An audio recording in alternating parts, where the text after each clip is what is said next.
নমস্কার বন্ধুরা, তোমরা সবাই কেমন আছো? আশা করি ভালো আছো। আমিও খুব ভালো আছি। আজকে তোমাদের কাছে নতুন একটা রেসিপি নিয়ে চলে এসেছি। আজ রেসিপি করব হচ্ছে ম্যাগি দিয়ে আর ডিম দিয়ে চাউমিনের মতন পুরো ঝরঝরে করে ম্যাগি নুডলস বানাবো। আর ম্যাগি নুডলস বানাতে আমি একদম সিম্পল করব, কোনো ঝামেলাই লাগবে না তোমাদের। চটপট জলদি তোমরা বানাতে পারবে। চলো দেখতে থাকো আমরা কিরকম ভাবে ম্যাগি নুডলসটা বানাই। তো বন্ধুরা, আমি ম্যাগি নুডলসগুলো সব খুলে নিয়েছি এক এক করে। আমাদের সংখ্যায় অনেকজন মানুষ, তাই জন্য আমি একটু বেশি নিয়ে নিয়েছি। সেদ্ধ করার জন্য জল দিয়ে দেবো। ম্যাগি নুডলসগুলো দিয়ে দেবো জলের মধ্যে। তো বন্ধুরা, ম্যাগি নুডলসগুলো দেওয়া হয়ে গেছে। আমার ম্যাগি সেদ্ধ হয়ে গেছে। এবার আমি ম্যাগির জলটা ঝেলে নেব।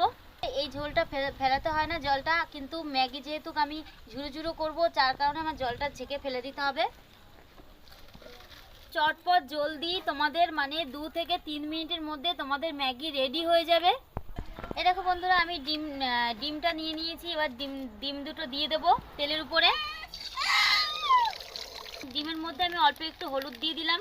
আমি ডিমের মধ্যে হলুদ দিতে দিতে কারেন্টটা চলে গেছে, তো ক্যামেরার কালারটা অন্য রকমের হয়ে গেছে। তার মধ্যে আমি দিয়ে দেবো আগে থেকে জল ঝরা ম্যাগিটা। আমি ম্যাগিটা দিয়ে দিচ্ছি আর এটা নাড়াচ্ছি ভালো করে। ম্যাগি মশলা নিয়ে নিয়েছি, এই ম্যাগি মশলাগুলো দিয়ে দেবো। এর তৈরি হয়ে যাবে ম্যাগি নুডলস। আমার ম্যাগি নুডলস তৈরি হয়ে গেছে। আমি এর মধ্যে কোনো সবজি দিইনি, আমি সিম্পল রান্না করেছি। তোমরা যদি চটপট জলদি রান্না করতে চাও তাহলে এরকম সিম্পল করেই রান্না করো, কারণ এটা খুব তাড়াতাড়ি হবে। আর যদি তুমি সবজি দাও তাহলে একটু দেরি হবে। আমার হচ্ছে গিয়ে যেহেতু সন্ধ্যেবেলা